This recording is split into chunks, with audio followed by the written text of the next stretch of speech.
What's up YouTube? This is your man Jay. Thank you for tuning in, and today we're going to be talking about Fallout 76. Now, Fallout 76 is Bethesda's latest entry in the Fallout series, but it's not necessarily Fallout 5. Now, here's just a disclaimer.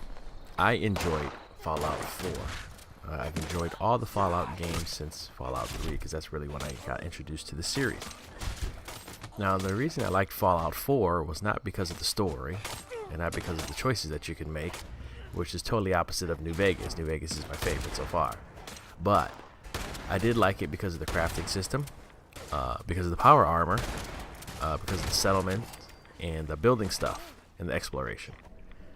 So this is why I'm going into Fallout 76 saying I like it and I'm having fun with it.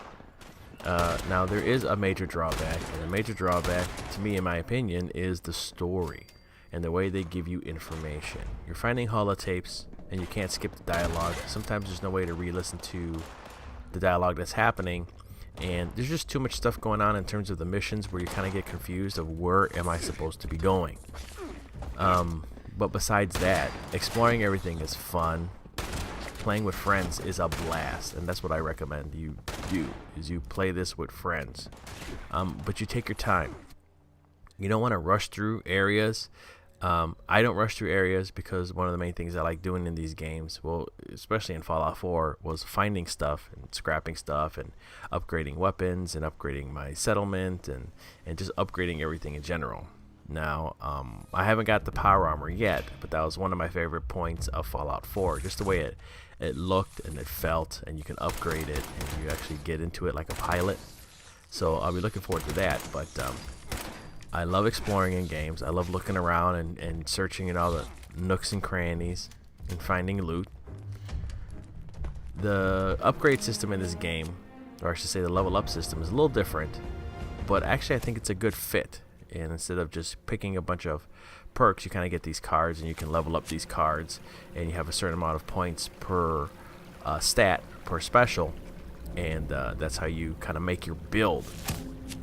Now, one thing that seems pretty interesting is that the different types of cards that you get, you can make different builds.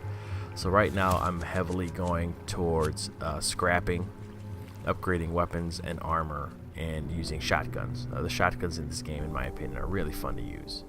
Another thing that this game has is more of a survival light, as Todd Howard called it, system. And what that kind of means is that you have to eat and you have to drink. If you sleep, you get bonuses. And that kind of was becoming annoying. I felt like I had to eat all the time and drink all the time. Now, there are perks to manage that. You also can get diseases from various diseased animals, or sleeping on the floor, or eating bad food. And also, of course, there is radiation. Another thing what I've noticed, and I haven't done too much in the game, is PvP. You think everybody would just go around murking each other, and that kind of doesn't happen. When you kill somebody, or when you get killed, you just drop your junk. You don't drop weapons, you don't drop any important items. All you do is just drop your junk. So far, I haven't ran into any of the crazy monsters yet. There was a few that were pretty different. The lack of people in the game, though, is kind of makes it lame and not as immersive as it could be. But fighting hard enemies with friends, like almost like mini boss battles, that's pretty fun too. So a big part is playing with friends, getting a good group together. So pretty much this game is like all about co-op, exploration, and gathering resources, with some light survival sprinkled in. But all in all, I like it. I think it's a good, solid game. I think it's fun to play, and as long as they support it in the future and roll out some updates for it and keep adding content, I think it'll be good. The map is giant. I haven't seen most of it because I kind of been sticking to one area, but yeah, I think it's great. So if you have any questions or whatever, just hit me up, like, comment, and subscribe, and always take it easy.